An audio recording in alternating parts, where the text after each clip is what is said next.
get into it.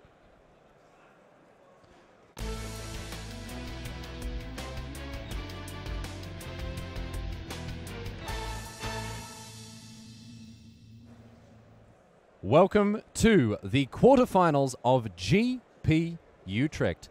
Ladies and gentlemen, we have a fantastic, stacked top 8 full of Europe's best and brightest, getting amongst it in one of the best limited formats we've seen in a long time. On your screen, Christian Seibold, and here's the opponent facing away from the camera, Branco Neirynck from Belgium. We're going to be checking in with these guys as Fabian Dickmann and Ivan Schmidt are facing a little bit of a delay in the beginning of their game here. So we're going to see how things go between the German and the Belgian on your screen. Seibold, Raf Levy, someone that we've been following throughout this weekend. Pro Tour Hall of Famer Raf Levy joining me in the booth here. Having a lot of success with the black-white archetype in the drafts that we've seen him perform, but could really be anything here. He was 13-0. And lost the last 2 rounds to make it to the top 8. Yeah, really good to see him finally getting amongst it in the top 8, and you can see the pain, the anguished expression on his face sitting down to play Magic. It seems to take a very heavy toll on this man, but I mean, after 15 rounds of standard, I don't think there's a person in the room that would be able to say that they weren't at least a little bit affected by it. Taking a little rest. As much rest possible before he starts playing. Rest for the weary as we get underway now. We are off to the races with the quarterfinals of GP Utrecht, and Branco Neirynck is opening things up with a Plague Rusalka, and it's being met with a Plague Rusalka of Seibold's own. So Christian is again playing white-black for the 3rd time. For the 3rd time in a row. That's 3 from 3 drafts. He's drafted the black-white deck. The 2nd time, his deck was pretty good, but he only 1-2'd. He 3-0'd the first draft with a really solid white-black deck. His 2nd deck was... oh, is that a forest? Yeah, it looks like we may see a little bit more never more mind, action never here mind. from... That's not white-black. Not quite the white-black deck that we've come to expect. Yeah. Here's a Nest Invader. I like this little fella. Yeah. Yeah. Yeah, it provides a lot of value, I think, really. Just the in a range of decks, the ramp deck getting up to the huge... Titans up at the top level, but also providing bodies for sacrifice, providing it in the green decks that are looking to go wide with tokens as well. Nest Invader, really a format staple. Nameless Inversion being fired off pretty quickly there against that Nest Invader. Look at confusion contorting the face of my colleague. Especially if you have a 2-drop to follow up. Killing the Nest Invader might be a little quick. Yeah. Jumping the gun there, perhaps, Neirynck. Here's a 3-drop from Seibold. It is Blinding Soul Eater. Yeah, that's something I would prefer to kill with that Nameless Inversion. Yeah, perfectly respectable card. The Soul Eater's been tapping down creatures all day.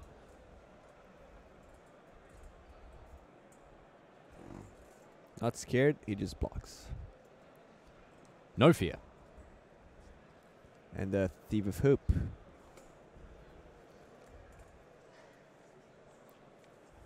Perhaps that's the Thief of Hope that we saw Fabian Dickmann open and then duly pass. In any case, Seibold now with a Scion of the Wilds. So indeed, looking to go wide here with his Nest Invaders, his Eldrazi Spawn, hoping to flood the battlefield with creatures. And the Scion at the moment, a 3-mana 3/3. Branco might regret a little bit his decision to...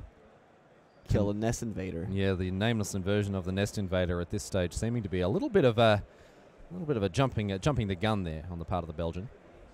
So the Creekwood Liege that Fabian probably opened is very likely to have in Christian's deck. I wouldn't be surprised at all, based on the opening that we've seen here. Certainly synergizing pretty well with the Scion of the Wilds.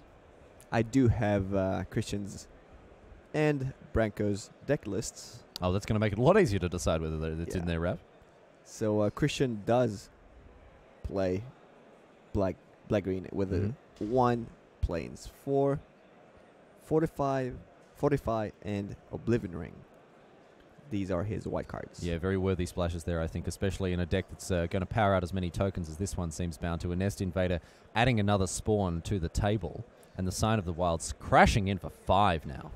And a Soul Eater. Soul Eater is the other kind of white card. White card, yeah, sure. And you know what? What's in Christian's sideboard? You gonna tell me? A Tarmogoyf. A Tarmogoyf. Yes. Tarmogoyf not at its best in Limited. I mean, Evolving Wilds is able to help it get there some of the time, but often not as impressive as the decks in... it would actually be pretty good here. Right now it would be... Wow, with a Tribal as well in the graveyard. Yeah. It would be, what's like a Rusalka? It would be a 3/4. It'd be a 3/4, 3/4 for 2. Not bad. Not bad stats. Yeah. Legacy playable.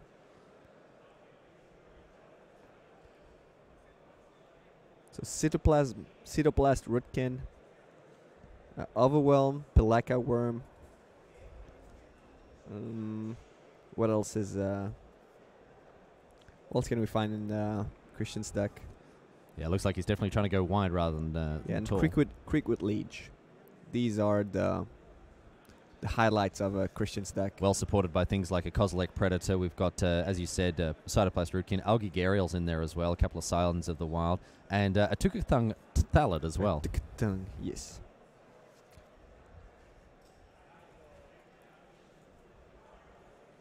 And then in Branco's deck, we have the Master Breeder. Endrix, we've seen him around the top tables this weekend. A Death Denied. I'm happy about that. I imagine you would be.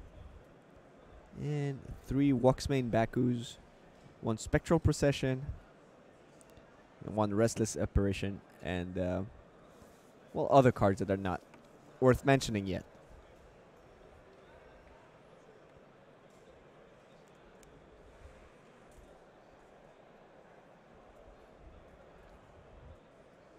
So 4/4 flyer on the right side of the screen, facing how big is the Scion? The Scion at this stage is an 8/8.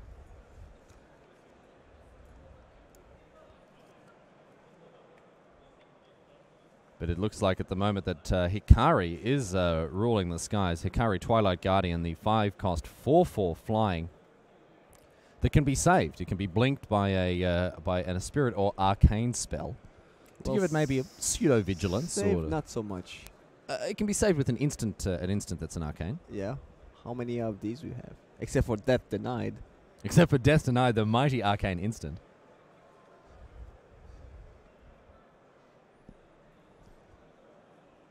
Hikari attacking for 4. Yeah, Otherworldly Journey is also an arcane instant. So you could double save it. Yeah.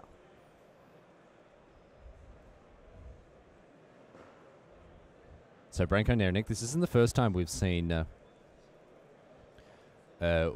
way he's choosing to attack this format here. But he's already fallen down to 10. Here's Hikari once again. Again, pseudo vigilance offered by the fact that he's just had a spirit enter the battlefield. I think the Scion is going to attack once more if the Baku allows it. Whoa, buddy. Whoa, buddy. You gotta relax. You gotta relax. Yeah, you gotta relax. You gotta relax. And Evolving Wilds for Seibold as well. Tarmogoyf would be a big bad thumper here. It would still be 3/4. Oh, with Evolving Wilds, 4/5. Yeah, it'd be huge. But nothing's bigger than the Sign of the Wild at the moment, even though Hikari is taking to the skies in very convincing fashion. And if the Soul Eater dies, it will be a 5/6. I don't know. Really, is it really a sideboard card? Is a Tarmogoyf a sideboard card? I mean, I'd rather play Tarmogoyf than a Tukathung Thallid. You think so? Yeah, I think it's a bold claims. Yeah. Well, he's playing 2 Tukathung Thallids. He's playing 2 of them, so he could very easily 0 swap. Tarmogoyf. And 0 Tarmogoyfs. Here's a double block. We're going to get that fixed up, have those permanents moved up northwards a little bit so you can see.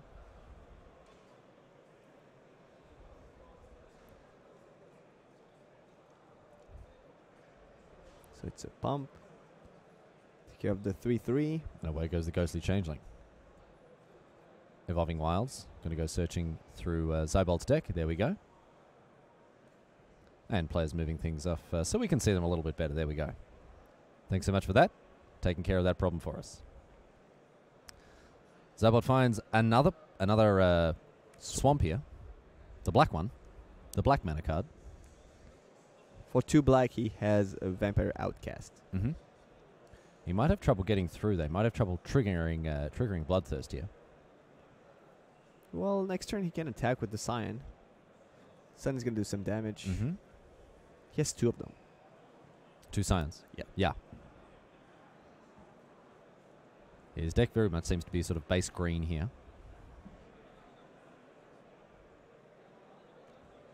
See a pained look of concentration here as we see Algae Gharial. That's going to pump up the Scion by a further point. So it remains an 8/8 now. It's potentially a 5/5 now. With the Baby Drazi tokens. Now he's happy to send the 2/2s into the opposing 2/2s, indeed. Yeah. And that Nameless Inversion sitting graveyard. Just waiting to come back in. One more game. To kill the tapper. Yeah, that Blinding Soul Eater has been doing a lot of work in keeping Hikari out of in the sky. So it's going to be 3 counters. The Nest Invader biting the dust as well. So Branco avoids taking any damage here. But left with a rather unenviable board state. Waxmane Baku with Hikari Twilight Guardian there. The Twilight Guardian not doing a lot of guarding at the moment. 3 mana. Oblivion Ring. O-Ring. What are we going to snag here? Oh, it is the 4/4. That's problematic. No, that's not problematic. It's a problematic play. Yeah. In the sense that he can namelessly invert his opponent's 1/3. Like he would have done it either way. He would have killed the Soul Eater, so he could have waited 1 turn before doing that. So the Oblivion Ring there, not consigning anything to her. Yeah, Oblivion. I don't think he thought about that. So Nameless Inversion is indeed a spirit. Yeah, of course. It's not tribal, but still triggers the Hikari. It's not arcane, you mean? It's not arcane. It is tribal. It is tribal. Yeah, that's right. It's not an arcane spell, but it does trigger the Hikari, and at instant speed as well, rather handily. And this time, Hikari is going to take to the skies uncontested and knock Seibold down to 11. Like he's still ahead on the board, but he would have been so much more ahead on the board. So we can't imagine that Scion's going to be getting in, but the Gharial is looks pretty good for an attack here. Yeah. It's a 6/6 Shroud. Could be a 9/9 Shroud. Oh, and here's Necrogenesis. Necrogenesis is a card that has impressed me enormously, especially against the black-white deck. Really able to grind out an advantage in the long game. Chump block endlessly, more or less, turning all of your creatures into endless blockers, and then just grinding an opponent down into dust. I think he's going to attack for 9 this turn. I think he has... Like, the tokens are not going to do anything. I think he can just sacrifice them. He's going to chuck them away? Yeah. And you may see exactly that happen. 1, 2, and 3 tokens, potentially. At least 2 to activate that. Yeah, I think he sacrifices them all. He has ways to block just in case with the Necrogenesis. Yeah. Yeah, he can block for days. Although he can't, he can only activate it once. Necrogenesis? Yeah. Oh no, it costs just, it's 2 colorless, isn't it? Yeah. No, I thought it may have been there might have been color requirements, but no, 2 mana. So yeah, you can block for days. Block for days, mate. And we're gonna get a little Sapperling. Sacrifice 1 more. Have another Sapperling. Have a 9/9. Thank you very much. Go down to 1. Put you to 1. And have a few mushrooms, living mushrooms. That's it. Ready to attack next turn. Not sure if they're mushrooms or plants. Yeah, they're veggies. Anyway, you slice it. They're enough to win the game for Christian Seibold. So he goes to 1-0 above his opponent here in the first game of the quarterfinals. Let's check across now to Fabian Dickmann, the long-awaited check-in with the deck that we saw built. And there is Johnny Magic himself, the Shadow Mage Infiltrator on the battlefield, being joined by the reassembling skeletons, as it looks like we are in the... well, Dickmann seems to be rather constrained on mana here. His opponent with 2 cards and 6 lands. Looks to be more or less the inverse for the German. And Ivan Schmidt. 6/6 flyer. Ivan Schmidt, you can see there on your screen. The hometown hero, flying the Dutch flag in the top 8. Shadow Mage Infiltrator is going to get in for some. Can't be blocked, of course. No artifact or black creatures happening there. So in for 1, and much more importantly for Dickmann here, drawing a card. I can see an island in his hand already, so he's going to be able to play his 4th land. Well, how is he going to leverage this, though? How's he going to do with the... How's he going to deal with the 6/6 flyer? Does he have anything? I don't remember him having anything. So he does play the green for the Mystic Snake as well. That deck is a little clunky. Yeah, not really sure if it came together on all of its angles here. That Skagan Firebird is presenting a very real threat here. And double Thrumming Bird the play for Dickmann.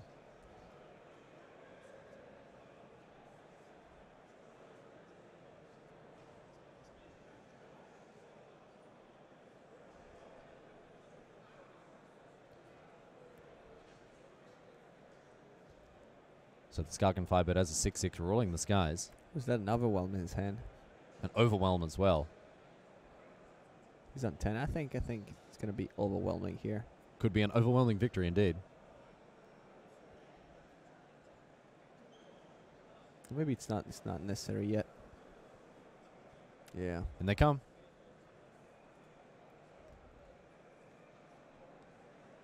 Nine damage. Dickmann's going to have to throw away a creature or 2 here. Takes 3 from the Gnarled Pack, and one of the Thrumming Birds hits the bin. Dickmann down to 7.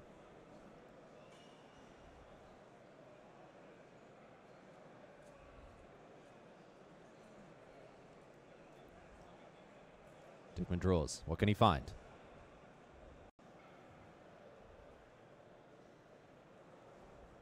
And an attack with Johnny Magic's going to come in, going to draw him a card. Ding his opponent for 1 as well, Raf Levy. 18 to go. 18 to go. 18 turn clock. 2 cards a turn. How can he possibly lose? Well, I have an idea. Yeah? Yeah. Yeah? You can see a game state in which Fabian Dickmann could lose a game? Yeah. Yeah? I could see that. Inconceivable. So it looked like Dickmann struggling with early mana issues here. And his opponent not having the same problem in the Timur colours.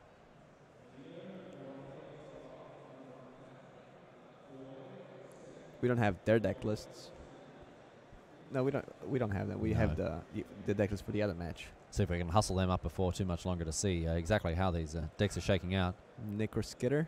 Necroskitter, the 1/4 with Wither. Ivan's creatures fight very well against Necroskitter. Yeah, they do with +1/+1 counters. Yeah, even if they die. Yeah, it's not gonna. No, they're not coming back. The -1/1 counters are gonna cancel the +1/+1 counters are gonna cancel the -1/-1. That's right. So he's not gonna take control of them. Just like Will Sheff, they ain't coming back again. 6. What have we got here? Ooh, a Muldrifter. Well, it's only 5. It's only 5. It's only 5. But come on, Muldrifter. The Flying Fishy. The Flying Divination. Flying Fishy. I like Fishy. You like Fishy better? You don't like drawing cards. Here it is, 1 and 2 cards. Is there a better feeling in the world than a hard cast Muldrifter? If there is, I don't know it. Maybe blinking with the Restoration Edge with the trigger on the stack. Hardcast the Tidings. Maybe. Oh, mate, now we're talking. Scatter the Seeds. Oh, that's... Scatter the Seeds next turn, followed by Nova Whelm. That's pretty hot. That's going to be tough to handle. Fabian is already having a hard time with the board, as it is. Once again, the Chumperoonie from the Thrumming Bird. That's Skagan Firebird eating those Thrumming Birds for dinner. Chomp, chomp.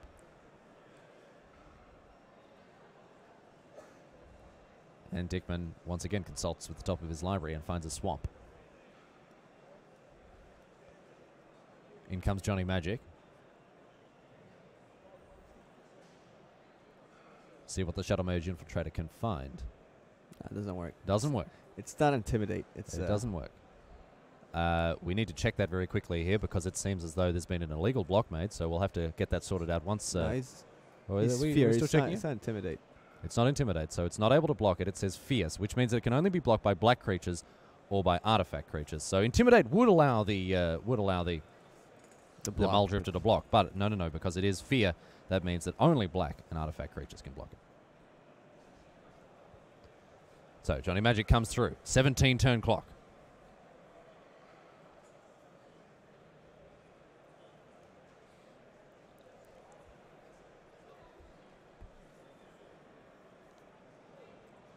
But Dickman here really with his he's back up against the wall. Finds his 5th land.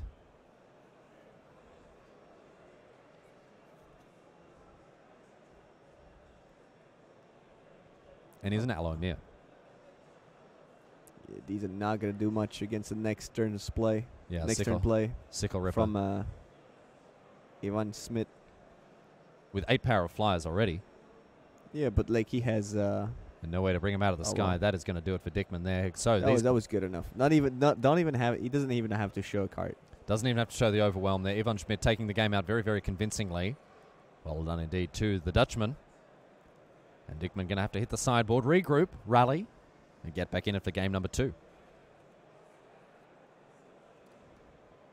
Heading back over now to the game that we checked in on before. It's Christian Seibold playing against Branco Neirynck, of course. The Dutch, the German playing off against the Belgian. And getting off to a reasonable start. I can see a Kozilek's Predator being powered out by a Nest Invader. And here is a Sylvan Bounty being land cycled. So he has a lot of ways to get his white mana. Yeah. He has the Plains, he has the Evolving Wilds, he has Sylvan Bounty. Land cycling there, yes, the Evolving Wilds as well, as you mentioned. So that's already 3 sources. Am I missing something? Evolving Wild, Plains, Land Cycle. Oh, that might be it. Yep, that's it. Here's Moonlit Strider to follow up from the Waxmane Baku and the Thief of Hope. 2 triggers there being resolved.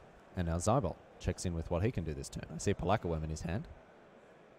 Still 3 lands away from casting that, of course, but he does have a swamp in hand to get him there. He has 2 Baby Drazzies as well. Oh, so there we go. We could see the Palakawem as early as this turn, actually. Eldrazi Spawn doing a good job of powering out spells ahead of time. But instead, it's a 4-drop, and it is a Vampire Outcasts here. The Bloodthirst being active on them, so it's a 4/4 lifelinker for 4. Not a bad deal. Not a bad deal. It's the Louisiana purchase of 4-drops. On our backup tables, we do have some results. David Joachim has come up on Lars Rosenegger 1-0. In the first game, those guys hitting their sideboards, and so is David Vergoni and Christy Alstrom. The Swede has gone down to the Italian in the first game.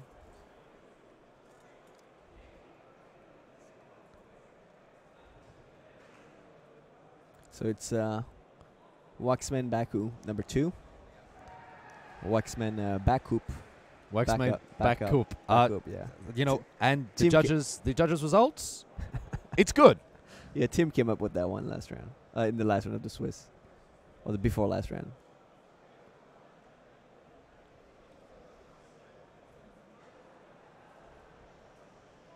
Another 4-drop here. Cytoplast Rootkin. Ooh. That's going to pump up the Vampire Outcast. They're now 5/5. How about that?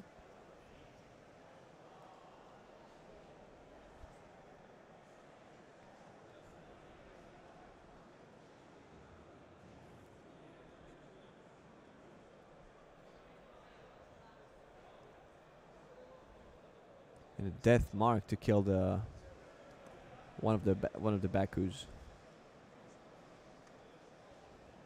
So death mark there once again, frustratingly giving it protection from black and buying back a card in the graveyard there. Soul Shift proving once again a bottomless fountain of value.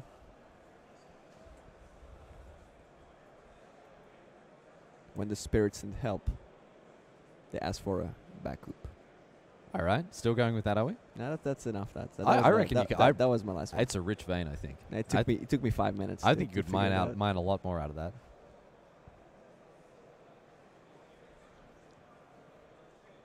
So Branco's facing already a 5-5 Spirit Link, a 4-4 that can suck the life out of its opponent. The tokens, the +1/+1s from.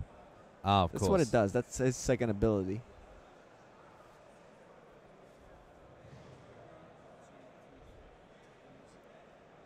Well, now it's dead. Not going to be doing much of anything other than sitting in the graveyard there for the time being. The Waxmane Baku is being pumped up once again. Another huge creature from on the Christian side. It's a Kavu Primarch. Kavu Primarch. Okay, here we go. So he can tap 5 of his mana, 5 of his lands, and 2 of the Eldrazi's to have a 7/7 on the board.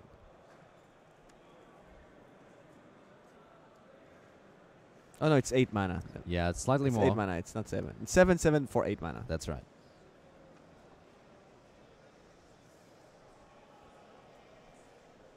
So another result from our back tables on table 3. Lars Rosengren has equalized with David Joachim, the 2 Germans going out at hammer and tongs, and they are all tied up at 1-1. So the decider is coming up. Here's Kavu Primarch. It's only a 3/3. Just a 3/3. Just a 3/3.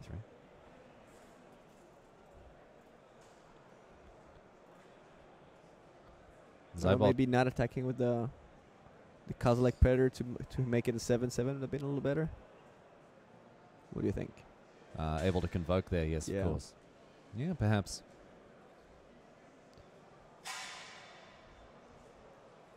Looks like we're going to see an attack here from the Kami of Ancient Law. In comes the 2/2. What has Seibold got to say about that? He can smell something. I think it's a block, right? Did you take it? He takes it. He's not a coward, Seibold. Well, that's the other way around. If you take it, that means you run away. Run away. No, he's taking it. He's saying, come get some. Come get some, Kami of Ancient Law. You want some of this? Okay, you can have it. You can have it. Take a piece. 2 life. I don't need it.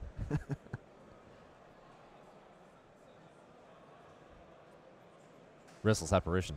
Once again, we're seeing all sorts of spirit triggers coming in here. And those Waxmane Bakus being constantly charged up. Thief of Hope also eating away at Seibold's life total and buffering Neirynck's.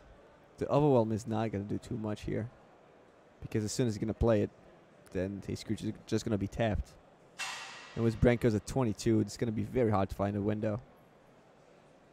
So there we go with the Baku tapping down the Vampire Outcasts and Kozilek's Predator. But it looks as though the Kavu Primarch isn't going to be able to get in. A double block would take care of these problems and have a 1-for-1 trade here. Although with Seibold with 4 cards in hand and 5 mana available, or 7 mana if he chooses it, could be difficult to try to see what's going on here. Pelakka Worm. Yep. There it is, the Pelakka Worm that we mentioned before. Back up to 20. He gave up on the Overwhelm plan. So there you see it, the 7 cost 7/7 that gains you 7 life when it enters the battlefield, and it's got life insurance as well. Cash it in, draw a card. Not a bad reward for having a ramp strategy in your deck.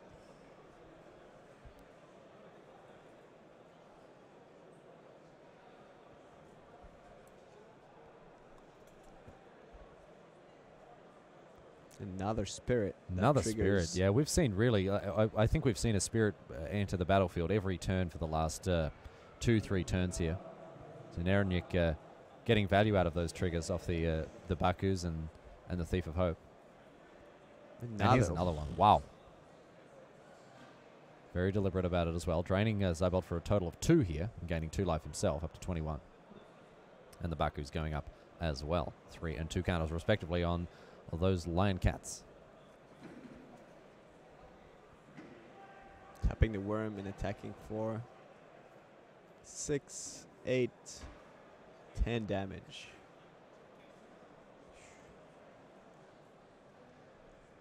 And of course, he's still able to tap down Seibold's team next turn, thanks to the Baku that has 3 counters on it.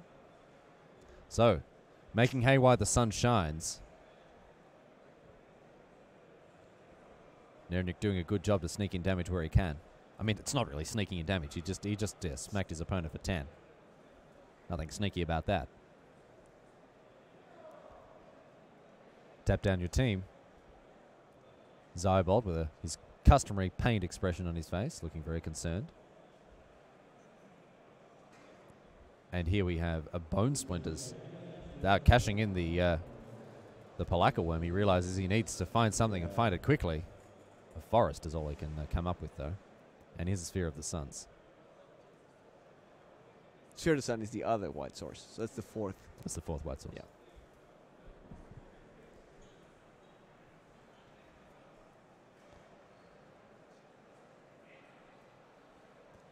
So it's down to Neirynck now. No back encounters left. All the team. But he is taking it into the red zone, and that'll do it. There's Seibold. Yeah. Read the writing on the wall, and these guys go to game number 3. The Belgian picking up the W in the second game after these guys have sideboarded. And so there we go. Let's head out back to our second table now, Ralph Levy. It is, of course, Ivan Schmidt playing Fabian Dickmann. We saw Dickmann go down. Branco Neirynck seems very good. Yeah. The white black spirit deck. Yeah. Yeah, it seems to be the talk of the town. Yeah.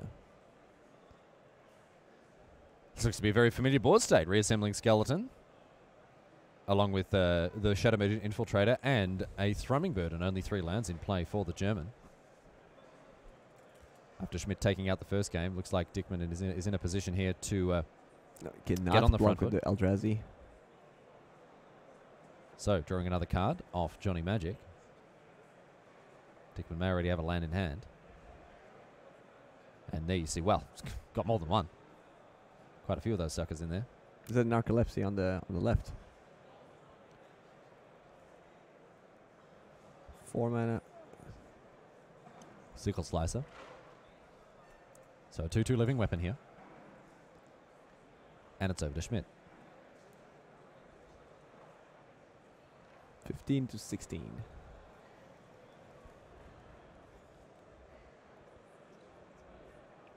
Attacking back and forth. Yeah, Schmidt's creatures have the edge over the Germans. Fabian happy to trade off here as best he can. I mean, that that skeleton's not trading off with anything, but it'll come back again. Yeah.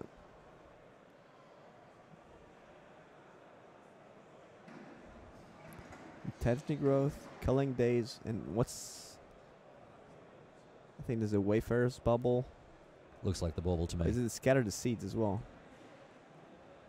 Some mutagenic growth in hand for Schmidt here. Might see that deployed to save the Nest Invader. Or indeed we may not.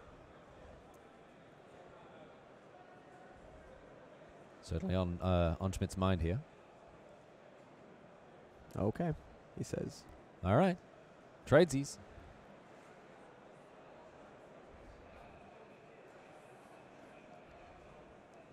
And we do have a result. We have our first semi-finalist, Ralph Levy. On table 3, David Joachim, the German, has fallen to his countryman, Lars Rosengren. Lars Rosengren getting up and winning 2 games on the trot to make it through to the semi-final. So congratulations to our very first semi-finalist, Lars Rosengren from Germany. We'll be seeing him in the following rounds. Grats. Grats. GG.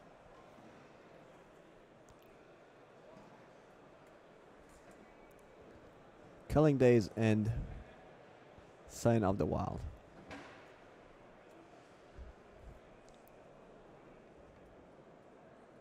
Fabian's bring back the skeleton. Reassembled the skeleton. My only problem with it is the first time you cast it, it hasn't been reassembled. At that point, it's just assembled skeleton. Yeah, that's true. Apart from that, the perfect magic card. No issue whatsoever.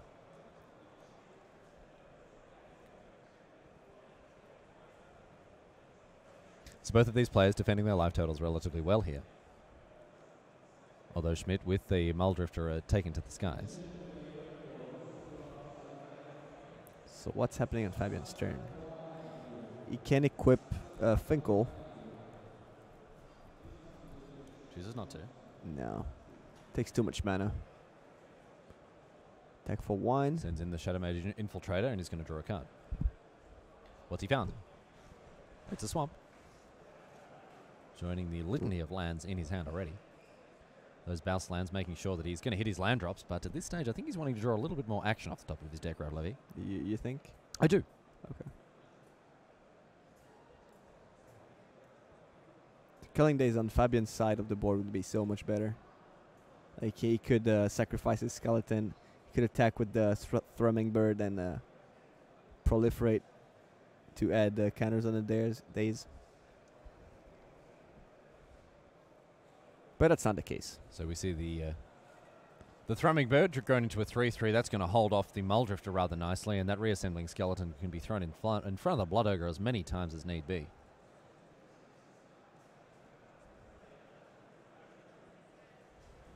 Is that a Savage Twister? It looks to be, actually, yes. It looks yes. very much like a Savage Twister. It looks very much like a Savage Twister. In they come. Send in the clowns. Ivan Schmidt attacking first, asking questions later. See what Dickman has to say about this. So a block here on the Muldrifter and the reassembling skeleton being thrown under the Sign of the Wilds. Mutagenic Growth, yeah. Mutagenic Growth being cast for the full price of 1 mana. Going to save the Muldrifter and trade and kill off the Thrumming Bird. Oh, it's no. Is it Narcolepsy and a Plexcaster Frog? Narcolepsy and Plexcaster Frogling in the hand of Dickman. Frogling. And away goes the reassembling skeleton. Along with the Thrumming Bird, trading off with that Mutagenic Growth there. Here's a Wayfarer's Bauble from Ivan Schmidt.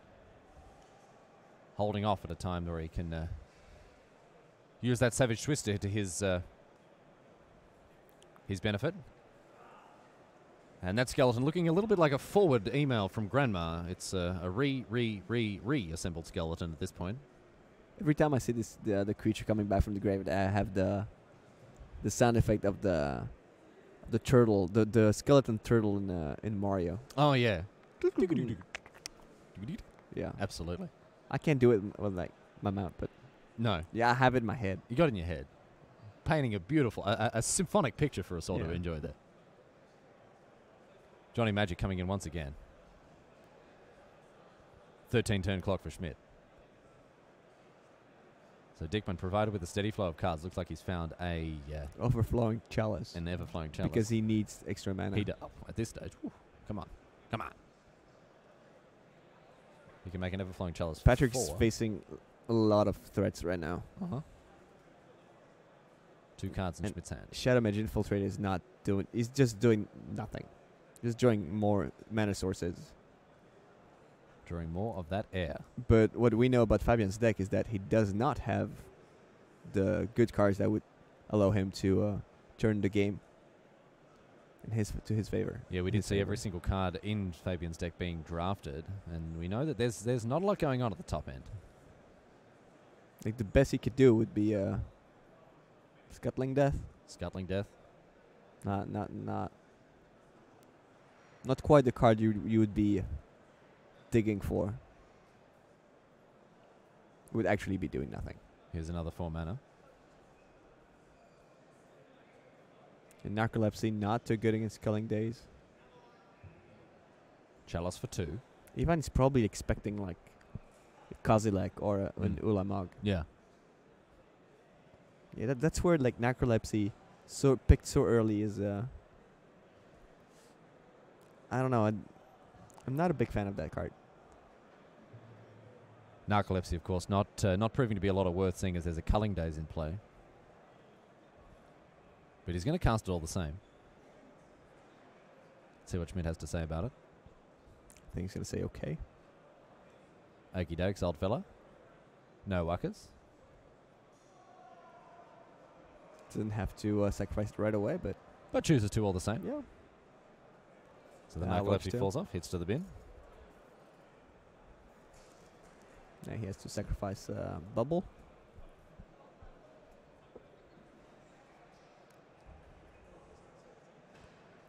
If if he has a growth chamber. No. Just an island.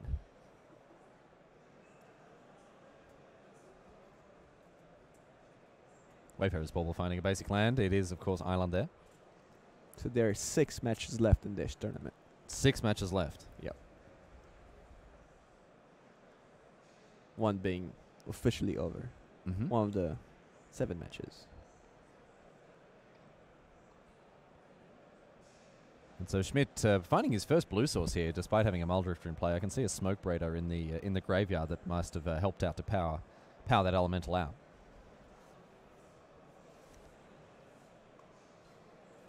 And Schmidt will begin his next turn. A board of Muldrifter, Blood Ogre, Culling Days, a single Eldrazi spawn backed up by 6 lands. On Dickman's side of things, an abundance of mana, but not a whole lot to do with it. So maybe just attack with the... No, probably just attack with both. And see what's up.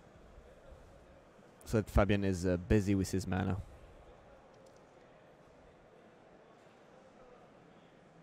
Another result. Only 5 matches remain. In the match between Christy Alstrom and David Vergoni, it was the Italian that got up. So congratulations, David Vergoni. Vergoni, I should say. He's found his way into the semi-finals and will be facing the winner of the Seibold Neirynck match. And, of course, Lars Rosengren playing the winner of the match before your eyes here. So in our match, Ivan sacrificed an Eldrazi to put a counter on the Killing Days. And he sacrificed it right away to draw 2 cards. Not a bad way to get it done. And we see reassembling skeletons, adding another re to the subject line of this email. Well, I think I would have been a little greedier. With Scatter the Seeds in hand, at Killing Days, I think I would have waited just a little bit more to draw 1 or 2 more cards. You would have taken it to the next level? I don't know if it's the next level, but to the next draw step. To the next draw step, at least? Like 2 cards not terribly exciting here, because... Okay. What can Dickman find? Got a grip full of lands. Like he knew he had a plan for next turn already. He didn't need another plan. Yeah. All right. Yeah, I take your point.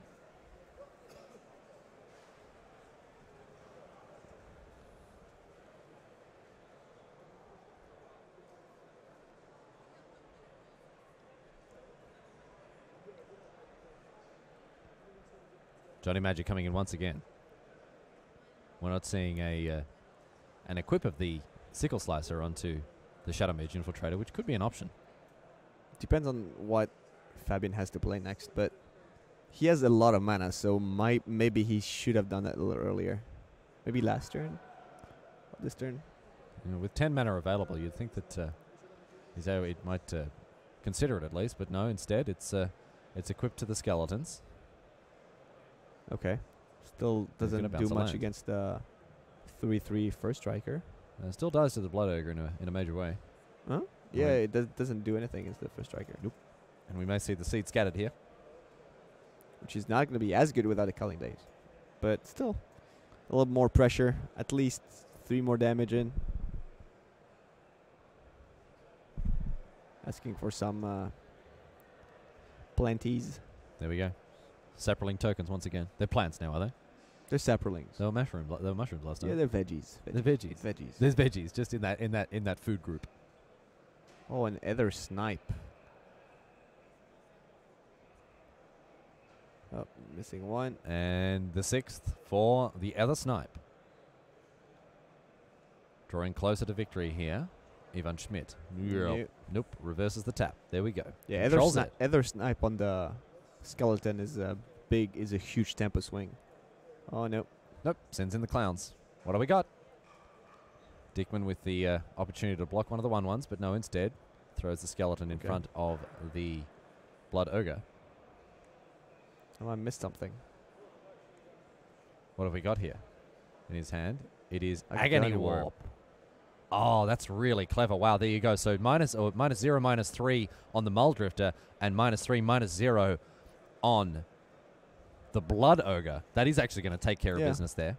Ivan is probably like thinking, why didn't I play my Why didn't I play my Ether Snipe? why didn't I play my other Why snipe? didn't I play my Ether Snipe is the question he's asking himself. But Agony Warp there, wow, that's really, really clever. Did not see that one coming. Weren't privy to the contents of Dickman's hand, and my goodness, that's a blow to the highest order. Yeah, that's he's only taking 3 damage. It's still not so bad. Like Ivan is still ahead, but playing that Ether Snipe really, not playing that Ether Snipe really hurt there. Yeah, absolutely.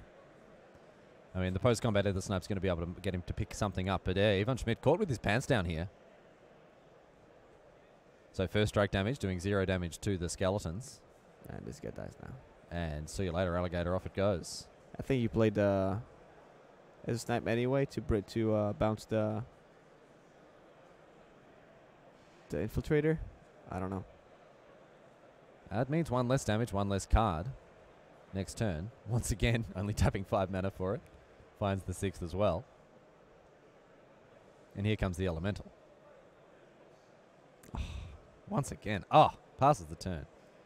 Nope. Cruel Turf. All right. Here's another Scatter the Seeds. Yeah. Scatter the So seeds. Fabian is on 6, not on 9. Fabian has taken 3 damage there. Fabian has taken 3 damage down to 6, of course, after that attack. And there we go. Fixed up for you. It was really Ivan's game to lose there. Yeah. And he did a good job. Did Did a good job in starting to lose it. Dickman like now he was in a very, very good spot. Now he's not looking so good. No, he's certainly got to put in the work here if he wants to find a W here. No, his next turn is gonna attack with 6 tokens, and probably between 3 and 5 of them are gonna get through. Mm-hmm. So you're gonna put Fabian on a very low life, and he's gonna have to keep his creatures untapped. So Shadow Mage Infiltrator is probably not gonna attack unless he finally draws a Shrivel. I think he has a Shrivel in his sideboard.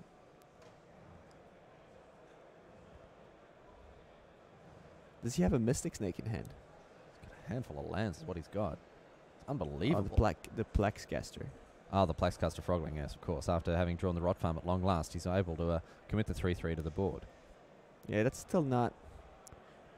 Yeah, the splash for the Froggy, the French Froggy, not the mightiest card. no. He's 2 It's more a mana. hard to cast Cathodian. Yeah. Could be Shroud sometimes. And Thrumming Thrumming Bird. Bird, all right. Okay. And we're going to see a little bit of grafting going on here as the Thrumming Bird immediately grows to a 2/2. And the Frogling shrinks to a 2/2. End of turn. No, it doesn't have it. Doesn't have the... No, but he has a Savage Twister. I think he wants to do the twist again. I think that's his plan here. yeah? Going to do the twist again? Yeah. In come the Saprolings, fearless of the blockers in front of them. Dickman's got to suspect something's up here with this attack. He's gonna do the twist again, but then the skeleton is gonna come back and gonna be equipped. Yeah. And Dickman not mucking around. Triple blocks, here we go. Or block, I should say. And away they go. All right, Oh. so he needs to do it only for 2. And he has the mana to next turn play the Scatter the Seeds. So here is the Savage 2's Twister. enough. He's going to have to do it for 3 if he wants to kill the Infiltrator as well. Oh yeah, 3. You're right. And there is the 3rd mana, and it is a Savage Twister. So savage. Twister. So savage. Yeah. Twister.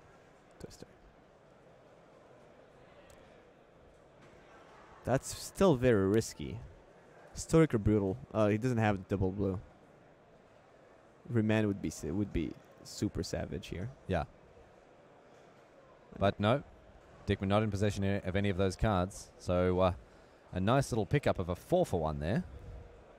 And the follow-up with the Gnarlid Pack with Kicker, a 3/3. So Fabian checks his emails. What is it? Oh, it's a forward from Grandma. Reassembling skeletons. Reassembled this time.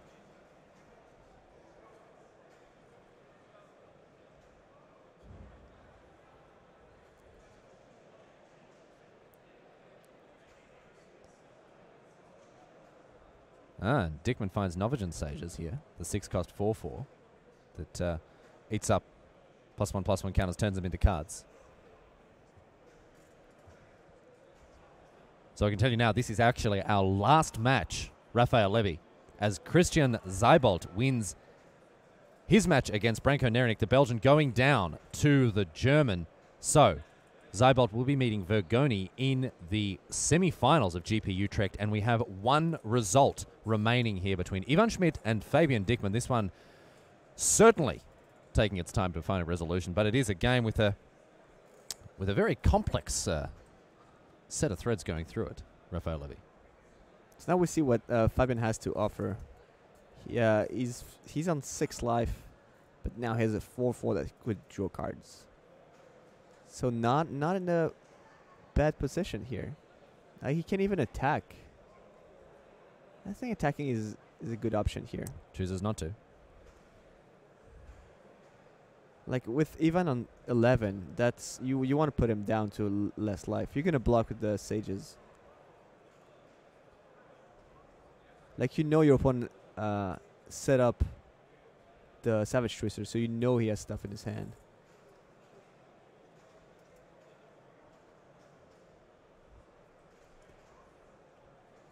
Dickmann with a full grip as well. 4 or 5 cards hanging out in his hand, thanks to little Johnny Magic there.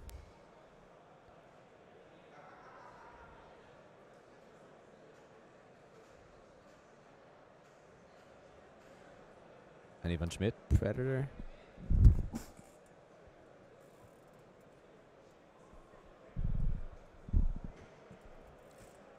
Kozilek's Predator, bringing along two friends to the party. But the Novigin Sage is still ruling the roost at this stage. Let's see if Dickmann wants to cash them in for a card or two here. Nope. No. He needs to keep the 4/4. Yeah. Be useful if he can start proliferating in any meaningful way. Well, he doesn't have that many ways to proliferate anymore. No, that's true. Steady Progress might still be in his deck, and maybe a couple of other cards as well. But no, we've seen both Thrumming Birds already dealt with. It's not looking so bad right now, but... No, this game rather confusingly poised here. The Scatter the Seeds next turn followed by the Ether Snipe might change things a little bit, depending on how Fabian attacks or blocks or...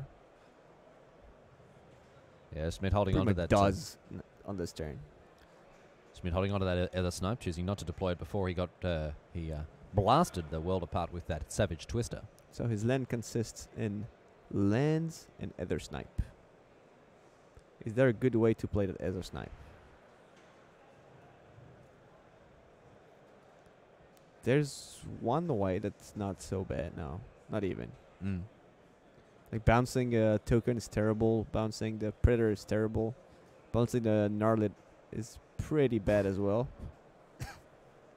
He could potentially bounce the Sage after having drawn a card. Yeah, that's what I was thinking. But still, it's 12 mana invested for one card. Yeah. Well, might be the way things go. Remove 2, draw a card. What can he find? It's another land. The thing is that his spells are not very good.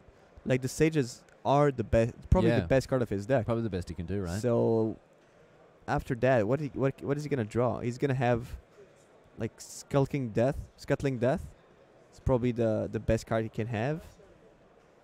Here's the other Snipe. Yeah, graft and bounce this guy. That's the plan. So make a 5/5, draw a card. Or sorry, pick up my Novigin Sages after having drawn a card with them. And his hand, land, Sages at this point. He's drawn a lot of cards. That's a very expensive strip there. It's 12 mana to draw a card. That's... Now it's back. Actually, 13 mana to draw a card.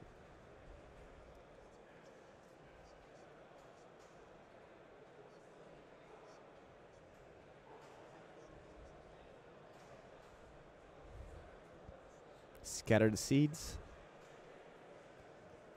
3 more Saprolings joining the party. So it's 3, 4, 5 creatures against 3 creatures. But we have seen... Yeah, but no, I'm talking about attackers. We have seen the Ezra Snipe as in Ivan's hand. Mm-hmm. So I think can you see the Eldrazi on the top of the screen? Yeah. I think it's one that's like running away. It happens a lot in this kind of matches that like the token drifts away and just disappears for no reason. And like at the end of the game when you scoop your card, you're like, oh wait, I kind of had this guy in play. What happened? You got to be very careful that sort of thing. Yeah. So 3 mana. Ooh, that's Inner Flame Igniter. Inner Flame Igniter, yes indeed. And Dickman's going to have a quick look at that card. Why don't we check in with what it does as well? Of course, that's game on this one. If Raphael Levy's reaction is anything to go by, creatures you control, you can activate its ability to give creatures you control +1/+0. And if you do it 3 times, it has trample. But Ivan Schmidt is our final semi-finalist there. Fabian Dickman going down to the Inner Flame Igniter, managing to get the game over the top. Ivan Schmidt successfully taking it to the next level. So, commiserations to the German, doing very well to get himself